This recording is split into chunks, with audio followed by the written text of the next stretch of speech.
Murder by Experts. The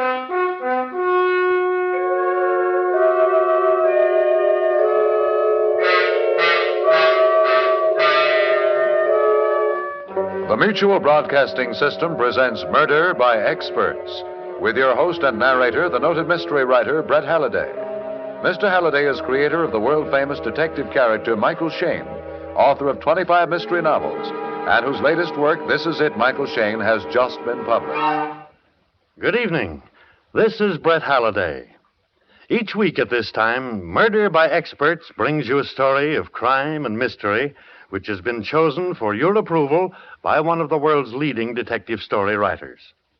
Tonight, our guest expert is the noted mystery novelist Ursula Curtis.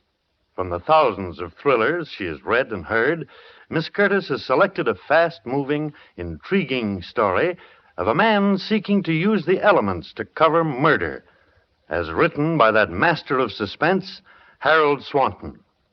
And now we present Lawson Zerbe in Conspiracy.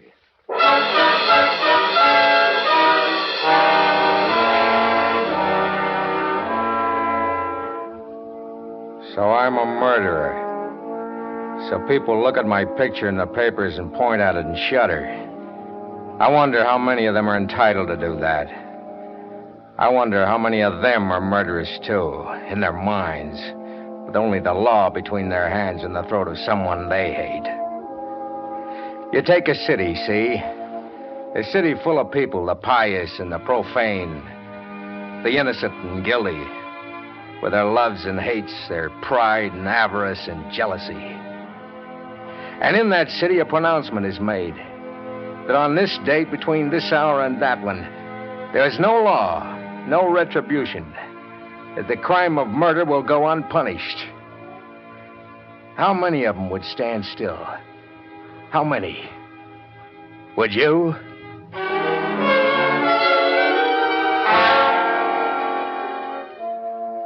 It sounds like a philosophical problem, but it happened.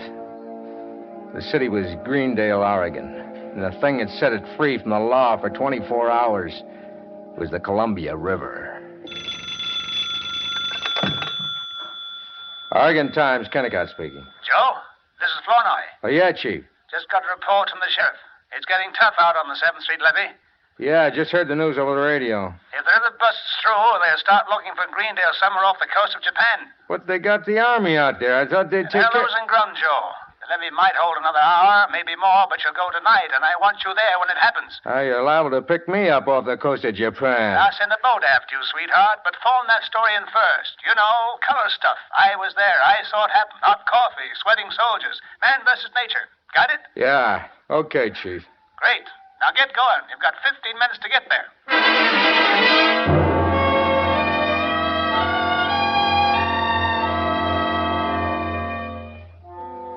In 10 minutes, I was driving through Greendale, a low, flat, flimsy town with nothing between it and the Columbia River but a levee.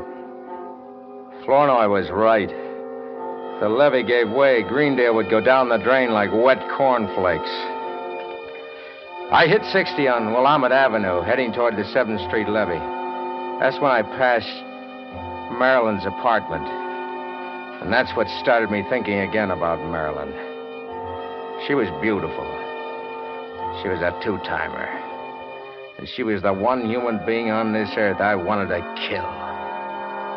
I'd promised myself weeks before that I'd get her out of my mind, that hate was no good for anyone, but she kept coming back. That vicious, heartless laugh of hers, the brittle voice, the way her eyes could smile at you while she drove a French heel into your stomach.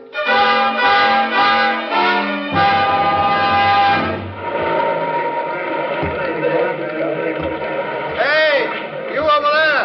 Yeah, Major? What are you doing here? Joe Kennicott, Oregon Times. Reporter, huh? Okay. How's it look? You can see for yourself. Look at that river boil down there. Yeah. Levee's like a hunk of Swiss cheese. Hey, over there, pull the truck around. No, to the left, man. It was a weird scene. Men, trucks, equipment fighting the river in the glare of those gas lamps. Heaving sandbags, pouring gravel, trying to save a town they all knew was doomed. My eyes took it all in. My pencil was making notes, but my mind was on Marilyn, wondering if she was back in that apartment in Greendale, hoping she was asleep, that somehow she'd get washed out to sea with the rest of the rubbish. Then suddenly, everything stopped still. My pencil stopped writing. My eyes shut out the scene in front of me. It was so simple. I could kill Marilyn. The river would cover for me.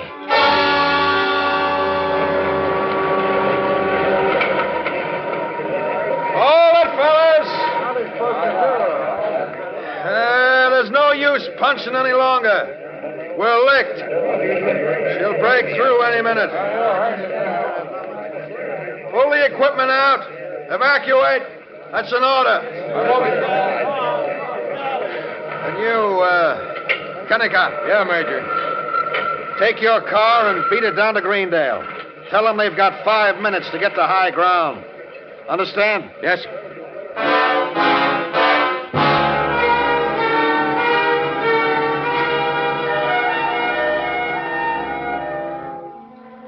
They say all murderers are crazy. Maybe they're right.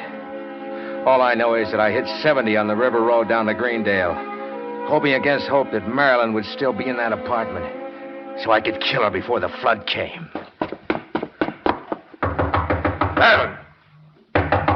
Marilyn! Joe! Joe, what are you... There's a flood on the way, baby. Yeah, it came over the radio. I was just throwing a few things together to take with me. You're wasting your time. What do you mean, Joe? Hey, what are you going to do with that lamp? You aren't going, baby. Now, look, honey, don't be silly. I'm not going to lug that lamp out of here. You aren't going anywhere. No, you're not. Joe. Hey, wait a minute. You're crazy, Joe! Help! Help!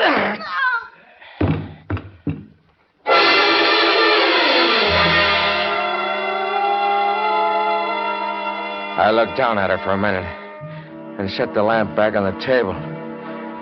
I began to feel dizzy. The floor seemed to be swaying underneath my feet. I wasn't faint, just dizzy. The door was open.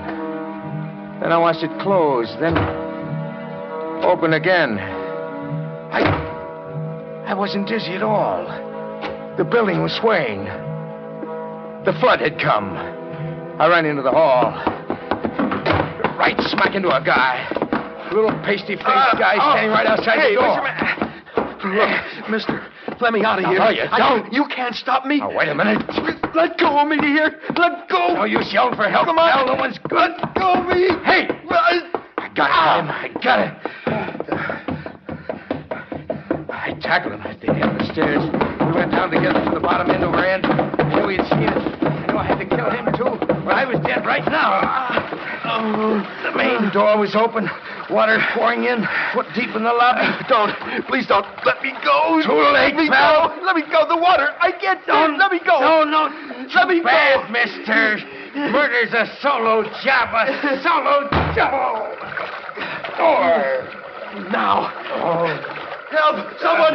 Help. Help. I hit my head on the door. It was all the chance he needed. He scrambled outside into the flood. Took off down the street with me after him. The water was 2 feet deep now, and the buildings were beginning to move. Help. Help. I was gaining on him. 30 feet. 20. Then the telephone pole went down between us. I saw the broken wire graze him. There was a crackle of flame, and he went down.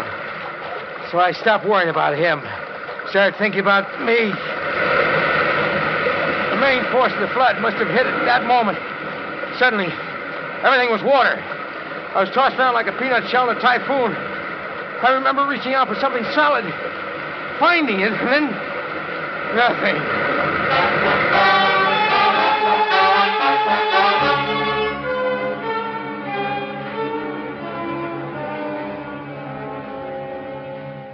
Just relax now. You're all right. All right.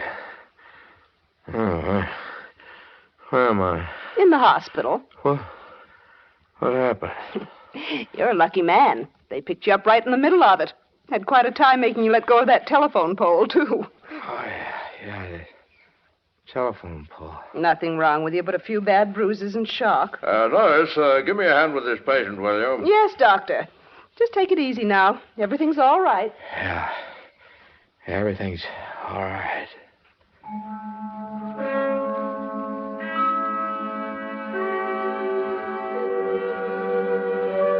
I don't know how long I slept. 1 hour, maybe 6, but it was still dark when I suddenly found myself awake in a cold sweat listening. Floor. That's where she was. On the floor. Dead. The flood? Not the flood officer. Murder. It was murder. No! He saw me. Fight. Terrible fight. Tried to kill me. Water all over. The flood. I couldn't breathe. By now, I knew his voice. They must have picked us up together, put us in the same hospital room. 1,000 crazy thoughts hit me all at once. Kill him right there. Jump out the window, run. Anything but face it when he woke up. I started to get out of bed and then stopped. There was someone else in the room. What do you make of it, nurse? I don't know, doctor. Well, the man's had a terrible shock, of course. It's amazing he wasn't killed. Yes, I know. He's been going on like that for an hour. The same thing over and over. Murder. Something about the flood covering it up. Then a fight. Well, maybe you're right. I think we'd better at least pass it on to the police. Still, might be the result of shock, of course. But the fact that he repeats it over and over, detail for detail. With death staring you in the face like that, you don't stop to think about consequences. The explanations could come later. I had to get out of that room right now. I fumbled in the dark for my clothes, threw them on, stepped out into the hall. Paul Revere, where do you think you're going, little man? Oh, Flournoy, I get tired of sitting around here. I thought you might need some help. Oh, you thought I might need some help, eh? Nurse, Yes, Mr. Flournoy. your number 1 patient's about to blow the joint. Oh, look, Chief, Joe, leave it to me, will you? So, you're a hero. So you drive like mad to warn the town and get caught in the flood. You don't have to go overboard. Mr. Flournoy's been pacing the hall like an expectant father. Well, thanks, Chief. I am not going to lose my best reporter because he's too dumb to know when he ought to stay in bed. Because that, sweetheart, is just where you're going. Look, Chief... Hey, don't butt in. You've been through hell tonight.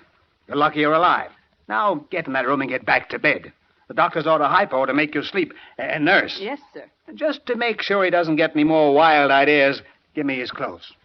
I was licked. And I knew it.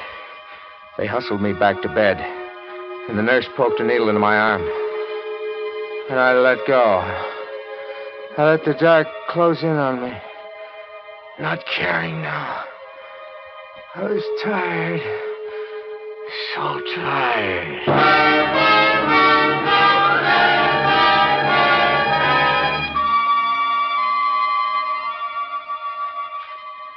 Well, good morning, Mr. Kennicott.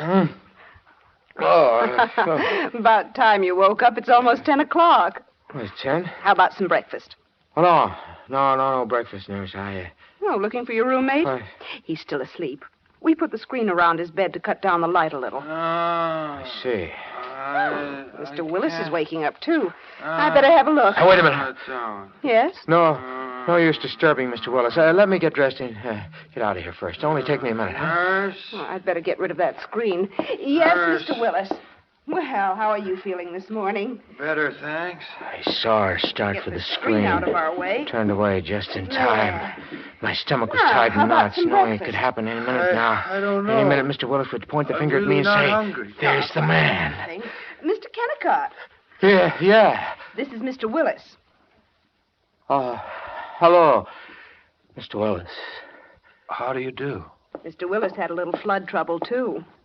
Nurse, those bandages on his head. Here, now, take it easy. Electric shock. He's blind. I know now how that guy in Louisiana felt when they sat him in the electric chair and the switch didn't work. Willis, the guy who saw me standing over Marilyn's body just before the flood hit, was blind from that jolt of electricity he got when the pole fell. I took my time now, waiting for the strength to come back to my knees. I dressed carefully and left. Flournoy was waiting for me in the hospital lobby. There's someone with him. This is Lieutenant Belshaw of Homicide. Joe Kennicott. I heard about you, Joe. Nice work. Thanks. Homicide? Yeah, we got a murder on our hands. Or the lieutenant has a murder. We got a story, a great one. What's that? Conspiracy. Huh? Oh, now, wait a minute, Flournoy. No, that's right. Conspiracy to commit murder. A partnership. We know who one of the partners is already. Yeah? Who? The Columbia River. The cover-up. Accessory after the fact. I don't get it. Flournoy is trying to say we picked up a woman's body this morning. Knocked around pretty badly. No identification yet. He thinks she was murdered. I don't. You still think Willis is making it up? The guy took 220 volts with the water up to his knees. His head's still spinning. He's not responsible for what he says. Willis? The little guy up in your room upstairs. Did you hear him say anything in his sleep last night, Joe? No, I don't remember much, of course, but... Sure. I still don't get it. Well, come on, I'll tell you about it on the way up. We're going to have a little talk with Mr. Willis right now.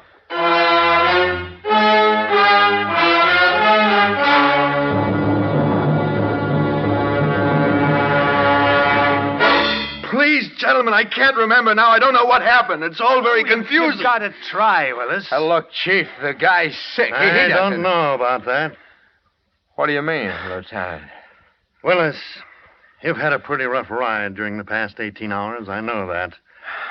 I want to make it as easy for you as I can. Well, then please go away, will you? Sure. After you level with us. 10 minutes ago, I was willing to write this thing off as a flood death. Now, I'm not so sure. Listen, Lieutenant, I told you. You've got to understand one thing, Willis. If it's murder, one thing can lick us. Time. We've got to move now.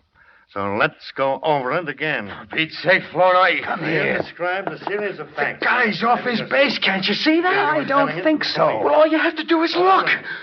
Sure, he's shaken up, but there's something else. He's scared. Murder. You had a fight with someone.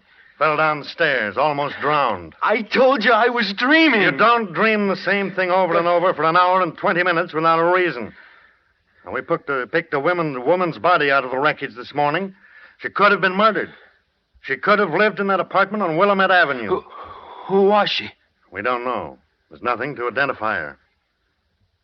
Now, Willis, I asked for a straight story when I got here.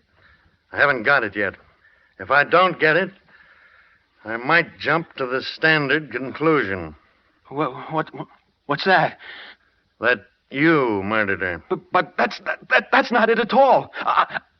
A man did it. I saw him. That's more like it. He tried to kill me, too. He'll try again if he gets the Forget chance. that. Just give us the story. Well, I ran into the building because I thought I heard someone call for help. A woman.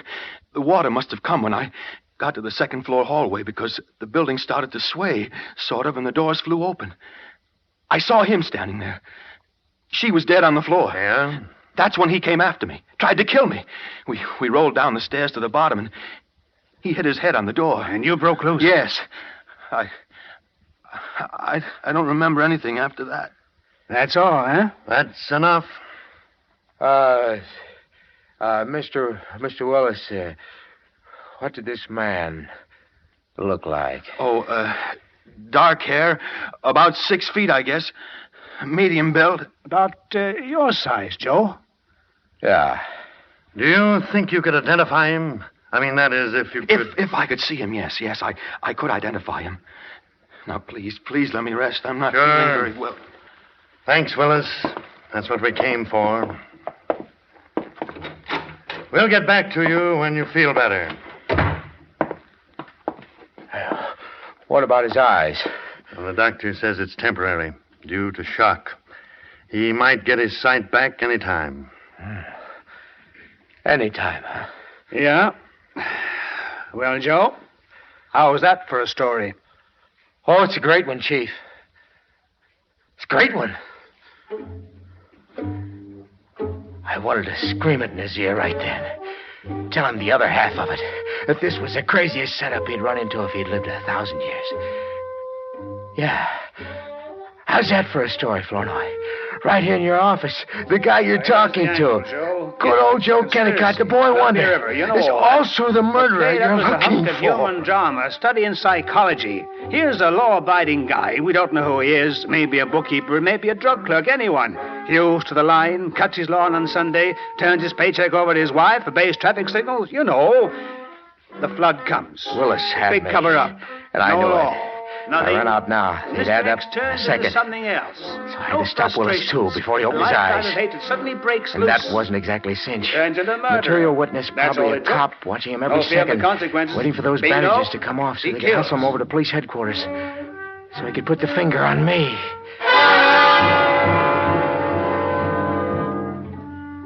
It was 11 that night. Just 23 hours after I killed Marilyn that Flournoy rushed into my office. Joe, get your coat. Huh? We're meeting Belshaw at the hospital. Mr. Willis just came out of it. He can see.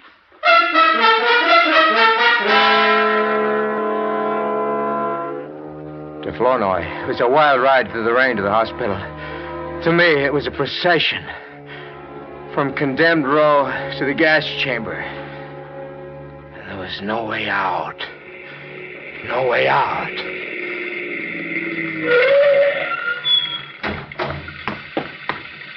Come on, Joe. Lieutenant. Flournoy, Kennicott. You got here in a hurry. Let's go up. You better wait here. They're bringing him down. Gonna take him over to headquarters. Oh, there he comes now. Just got out of the elevator. Lieutenant, wait a minute before you go. What is it? About this guy, Willis. Lieutenant, there's something I want to tell you. Oh, Lieutenant. Kelly? The main levee's starting to go. Hold the parts is ordered there immediately. The main levee? Holy cow, she'll take the whole north end of town. All right, Kelly. Oh, let me go with him. No, I'm at bat this time, kid. I'll go with the lieutenant. You take care of Mr. Willis. Yeah. Yeah. I'll take care of Mr. Willis.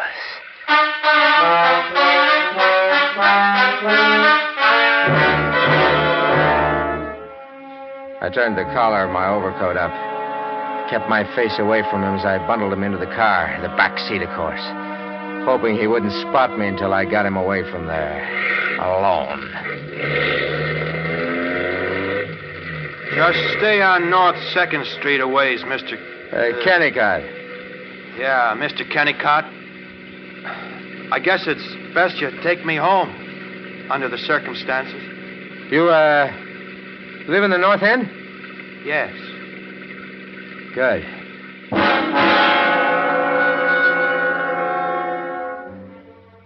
It was the kind of luck you can have only once. Yeah. A split second before the axe fell. Just as I was about to lay it in the lieutenant's lap, the river saved me. And it would save me again. He lived in the North End, right where the second flood would hit when the main levee went. He wouldn't get away this time because I'd made sure. And no matter what the question was, I had the answer. Willis lived in the North End. I was driving him home.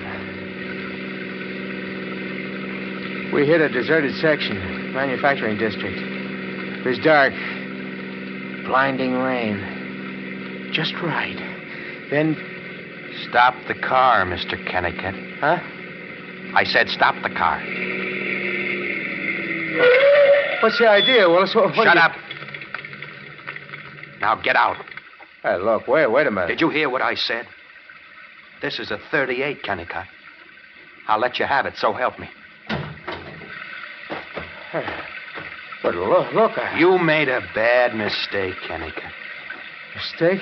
That woman they found this morning. They'll never identify her. I made certain of that. She's my dear departed wife. Willis, you You mean you... You know I killed her, Kennicott. You saw it when the door flew open. Wait a minute, Willis. Thought it'd make a nice piece of blackmail, didn't you? That's why you didn't identify me. But you made a mistake. I'd never hold still for blackmail. You knew I was in the other bed at the hospital. Sure. I faked the blindness. Tried to get something over my face before you woke up. Okay, Kennicott. Well, listen to me, Willis. I didn't see your wife. I didn't know you murdered her. I thought it was you who saw me when... Oh, give me that gun. Give it to me. Let go. Let me go, will you? That's it. I got the gun. You will shoot me, will you? No, Kennicott. Don't shoot. Don't shoot, Kennicott. That takes care of you, Willis.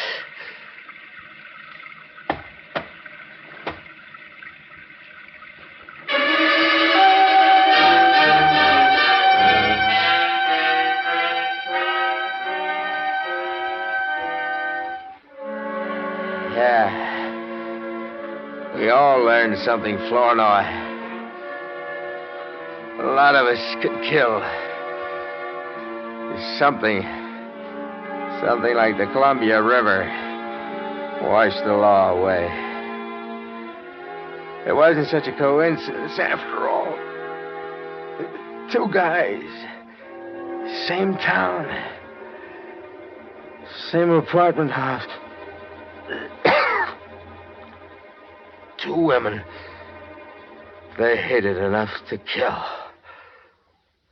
I'm sorry for you, Joe. Skip the sympathy, Chief. I know I'm gonna die.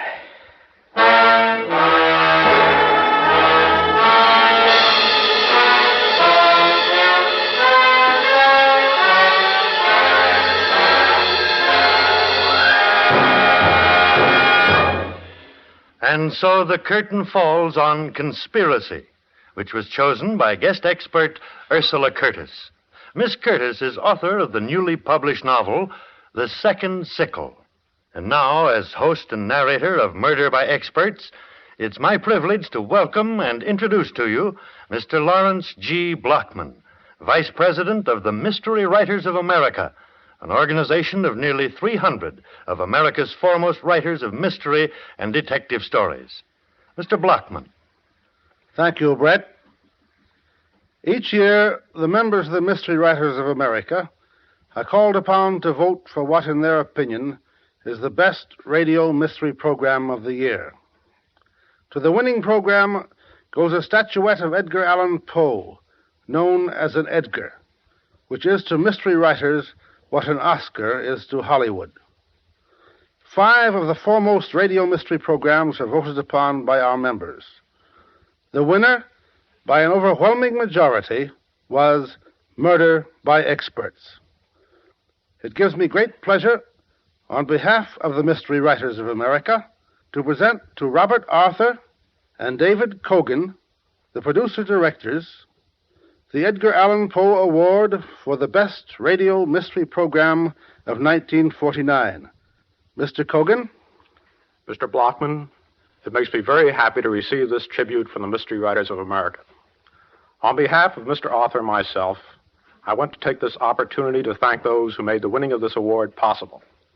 The writers and actors who lent their talents to this program, our music director, Emerson Buckley, our arranger, Richard DuPage, engineer Don Williamson, soundman Walter Shaver, our announcer Phil Tonkin, and a Mutual Broadcasting System. And too, I want to thank our many listeners for their thousands of kind letters.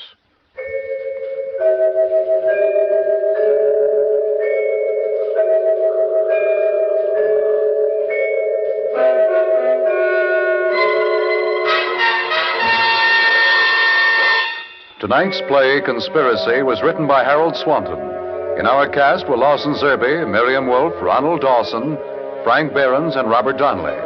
All characters in our story were fictitious, and any resemblance to the names of actual persons was purely coincidental. Phil Tonkin speaking. This is the Mutual Broadcasting System.